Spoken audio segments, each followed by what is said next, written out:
Chelsea are finding form, Liverpool are still weird, and Napoli are really doing it, aren't they? They're really gonna do it. Wow.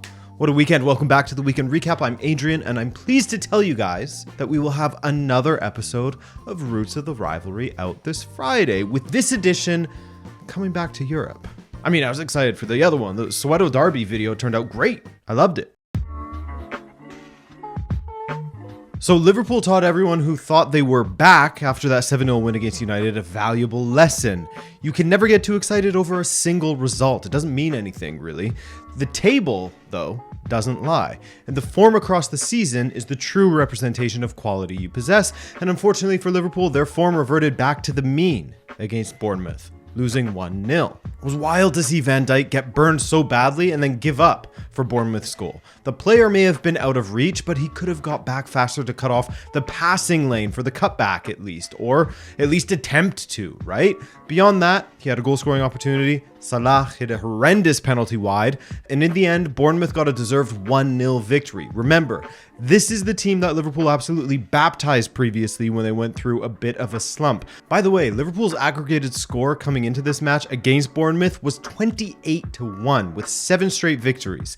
28-2 now with 1 loss. Crazy. Chelsea actually looked pretty decent against Leicester City, didn't they? A Leicester City side who should have had a red card early.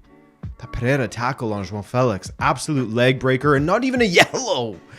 Anyway, for their third consecutive victory, Chelsea put 3 past Leicester City. Well, 3 that actually stood, as there were a couple that didn't, including Mudryk's goal. He looked solid playing through the middle, something he has done in the past while playing for Shakhtar. And the Drogba celebration was great, but unfortunate that he went through all of that for it to get called off. By the way, Havertz is seemingly finally catching some form, and the link up between himself and Enzo for that goal, wow. What a ball from Enzo and what a finish from Havertz. 3-1 Chelsea, no issues at the back as Kepa had to make some solid saves, but a great win overall for them. Everton are deep in the fight to avoid relegation. It's a scrap down there at the moment, man. We'll show the bottom of the table today for sure, but they got a win over Brentford, which was a bit of a surprise as Brentford has been in good shape of late. That was their first Premier League loss since October 23rd, if you can believe it. And after having a bit of a back and forth in the media to some extent, Richarlison got the start for Tottenham against Forest, and he scored what he thought was his first Premier League goal for Tottenham after just 6 minutes, but it was called back. Unlucky for him. He actually didn't play too poorly, but it was a great idea from Conte to put him out there to prove himself after all that talk. Another player who has struggled this season, Son, got a goal, and prior to that, Kane scored a penalty and nodded a header in for 3-1 the final, as Forest's former decent form from early in 2023 is well and truly dead. They haven't won a single match since their one-off over Leeds on February 5th. Leeds and Brighton played out a nice 2-2 draw, as Brighton are having a bit of a wobble as far as their form goes. Not the worst wobble really, but picking up fewer wins than they were earlier in the season. I mean, sitting in 7th with matches in hand, it's still been a brilliant season. It's really not that bad at all for them. Man City look a little uninspired playing away to Crystal Palace, but in the end, an Erling Haaland penalty got them the result they needed to keep the pressure on Arsenal, who, of course, beat up on Fulham, with the most impressive performer of the day being Leandro Trossard, who set a Premier League record for getting not 1, 2, but 3 assists in the first half. Well, the record applies for playing away games. So he set a record for 3 assists in the first half of an away match. Specific, but not the most specific stat I've ever seen. Arsenal once again looked great, and this is against a Fulham side that has been brilliant this season since their return to the Premier League, looking far less yo-yo-y as they normally do. Gabriel Martinelli, and Odegaard with the goals for Arsenal as they maintain their 5-point lead over City. But perhaps even more exciting for Arsenal, Gabriel Jesus coming back and making a cameo and looking good. Manchester United versus Southampton, Casemiro got himself sent off once again for United. This is the man who never got a straight red while playing for Real Madrid or FC Porto, so make of that what you will. But now with United, Casemiro has 2 reds in the matter of a month, and given this is his 2nd red card, he will miss the next 4 matches for Manchester United. Wow. 1 being an FA Cup match. The tackle itself, he was unlucky in a sense that he rode over the top of the ball, By now, we all know that even if you get the ball, if there is excessive force and you endanger your opponent, which he did where his boots went, it doesn't matter if you caught ball first. The referee got this one right upon reviewing it himself. The second half was a thrill. United were still in this as both sides took turns hitting the woodwork. United was still able to construct some decent attacking patterns despite being a man down, but 0-0 the final in the end. So much for that surprise title charge, eh? 5 points dropped in the last 2 matches and suddenly they're way behind Arsenal. In fact, as you can see here, Arsenal are still in control with City just behind, Spurs still hanging on to top 4 with Liverpool 6 points behind them. At the bottom, as promised, West Ham's draw with Villa did them no favors in the relegation battle. Well, you can see how Everton has pulled their heads above water of late. Bayern Munich smashed up Augsburg, kind of. I mean, 5-3, not exactly a smashing in all senses, as they went forward and scored, and also conceded at the back regularly. Considering 4 of Bayern's 5 goals were scored by defenders, perhaps they were more worried about scoring than defending in this match. One of those goals, Cancelo to Davies, was especially nice. The ball played into space from Cancelo, and then the flying finish from Davies into the top corner across the face of goal. Wow. Nice one from Bayern against a team that actually beat them the last time they faced each other back in September of 2022. 1-0 Augsburg on that occasion. Eintracht Frankfurt were held by VfB Stuttgart as Stuttgart got an integral point for their survival hopes. Just like in the Premier League, there's quite the survival battle going on with the Bundesliga, so we'll check that out later as well. RB Leipzig beat Gladbach 3-0 at home in what was a chaotic second half, man. First, Playa had his penalty saved, only for a few minutes later, a mistake at the back from Gladbach gave possession away to Leipzig, and Werner coasted in and smashed a strike in off at the crossbar. Great finish from him. He's on 7 goals and 3 assists from just 18 appearances in the Bundesliga. Forsberg would convert a penalty while Gvardiol would provide a third to round out the scoring, his first in the Bundesliga this season after scoring against City not so long ago. The Revier derby went down this weekend, and despite the struggles of Schalke once again this season, they tend to turn up for this one, no matter their form, as any good derby should do to teams, right? Dortmund were nearly their own worst enemies in the 24th minute when a giveaway gave an opportunity to Salazar, but he put the ball over the bar. Got a little bit excited with the finish, I think. Rafael Guerreiro had his fingerprints all over this match as he scored and assisted in it, first setting up Nico Schlotterbeck. Still so much work for Schlotterbeck to do as the roving defender went forward and then hit a nice strike on his left into that far corner from outside of the box. Right after the half, however, Michael Frey played a nice ball to the back post for Marius Bolter to convert, but 10 minutes later, and Guerreiro played in down the inside left channel, and he finished perfectly into the top corner, 2-1, but Schalke, of course, weren't finished yet. Kenan Karaman with a good header across goal that just creeped inside the post, 2-2 the final. SC Freiburg beat out TSG Hoffenheim 2-1 with Eggstein scoring in just the 5th minute of this one for Freiburg. And while Angelo Stiller would equalize, an 89th minute winner from Ritsu Doan got the job. Doan for Freiburg. I'm sorry, I had to. And now we'll go to editor Adrian for Werder versus Leverkusen, Wolfsburg versus Union, the scores and the standings, top and bottom. Guys, we're going to keep it short and sweet here, okay? So we had Werder Bremen versus Bayer Leverkusen. Leverkusen went 3-1 up in this one. Adam Hlozek scoring what would be the eventual winner, making it 3-1 Leverkusen. Of course, Füllkrug would pull one back for Bremen, for Füllkrug FC, I mean. 3-2 the final there. And then in the other one, Wolfsburg versus Union Berlin. Union needing a win to stay within touching distance of Borussia Dortmund and Bayern. But a draw was all they could get. They're winless in 4 now. And that's costing them. They are now 7 points off at the top, but still in the top 4, which is, I mean, if they can stay in the top 4, that would be an incredible achievement for them. I think people tend to forget just how ridiculous this is that they're even, flirting with the top spot. And at the bottom, Hoffenheim in horrendous form, just L after L recently. They're at the very, very bottom. Schalke, 1 point ahead of them. But look at how tight it is at the bottom. Once again, Bundesliga delivering as far as overall competition goes.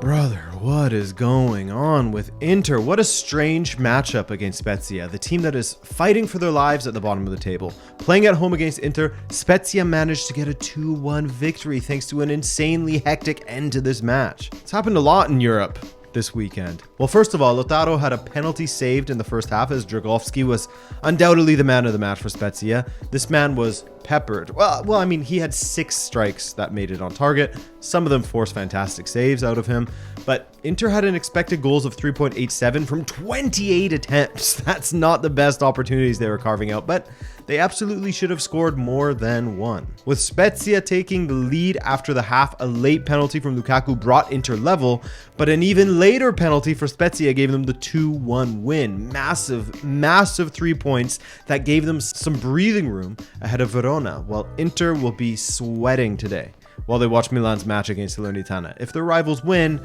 they will be level on points with them. Napoli won 2-0 yet again, guys. This is getting old, man. Switch up the score lines here. And guess what? Kvaratskhelia scored yet again, and it was, of course, a stunner because everything Napoli does is so lovely. And 2-0. Of course, I'm joking, guys. I'm joking. It was just a callback to a previous episode or two where I said that their script writers are getting lazy with all of the 2-0 wins plus Osimhen and Kvaratskhelia scoring, rinse and repeat. No goal for Osimhen this time. Rachmani's great season continued with another goal. Napoli, they're doing it, man. Lazio was held at 0-0 by Bologna, while Fiorentina continued their solid form with a 2-0 win over Cremonese. Cremonese, still with just 1 win in Serie A, are looking like they have booked their place in Serie B and are now a full 12 points behind Spezia, who are safe in 17th. Torino also got a 2-0 win over Lecce as they continue to flirt with the top 6. Still a couple of wins behind Atalanta at the moment, but Torino, wow, how they have soared this season, really turned things around since last season. Speaking of the relegation zone, by the way, Hellas Verona continue to stink it up.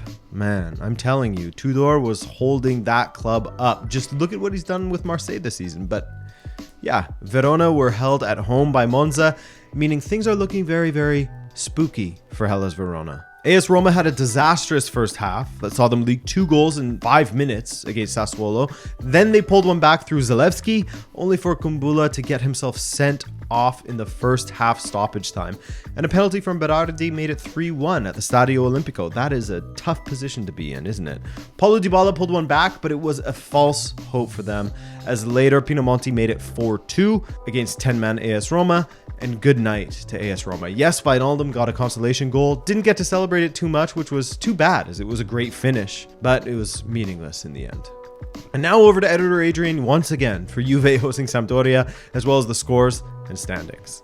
So Juve versus Sampdoria was very interesting as they took a 2-0 lead, and then up against Sampdoria, a team who was the lowest scoring team in the top 5 leagues, made it 2-2 just like that. 31st minute, Augello. 32nd minute, Filip Juricic, Benfica legend, I should say. But on the other side of halftime, Adrian Rabiot with a goal, which some thought should have been called back for a handball. Nice finish, though. I'll say that. Vlahovic had a penalty that he hit the woodwork. It just does not get any better for him. He was going crazy in that second half trying to score, and it was just not happening for him, as it hasn't been lately. His confidence on the floor. Now it seems like it's more frustration rather than a lack of confidence at the moment, because he came so close to scoring for Juve. He had a header that bounced down off the ground. Looked like it was heading for the top corner, but the keeper got a touch on it off of the bar, and then Sule was there to tuck it in. More frustration for Vlahovic, but that goal's coming. You could see it. That second half performance was better from him. So Napoli have an 18-point lead over Inter,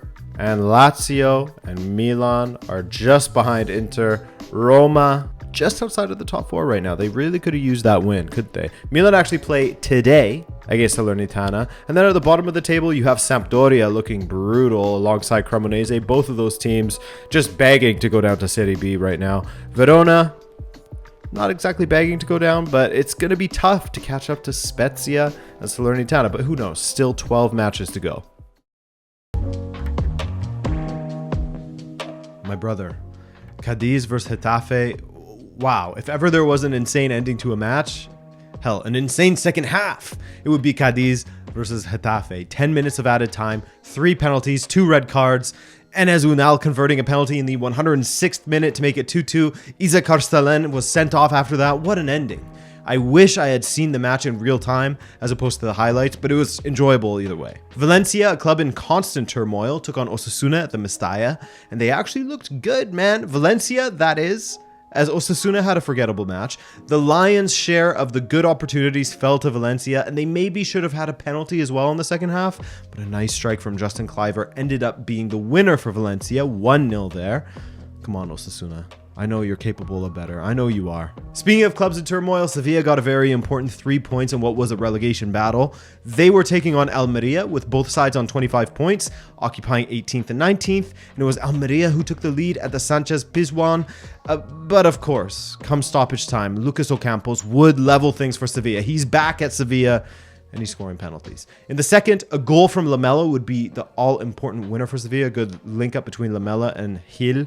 But this victory came at a cost for Sevilla. Bono going off injured in the first half. A lengthy layoff for him could be very troublesome. 2-1 Sevilla. Celta Vigo picked up 3 points in a 3-0 win over Rayo Vallecano. That, my friend, is impressive. Rayo have been one of the low-key stronger teams this season in La Liga. Potential banana skin for anyone who takes them on. So for Celta to take care of them so handily in that second half, well done to them. And of course, we saw Iago Aspas score a second half brace. The first goal of such was a stunner. The technical ability to volley the ball like that in stride, wow.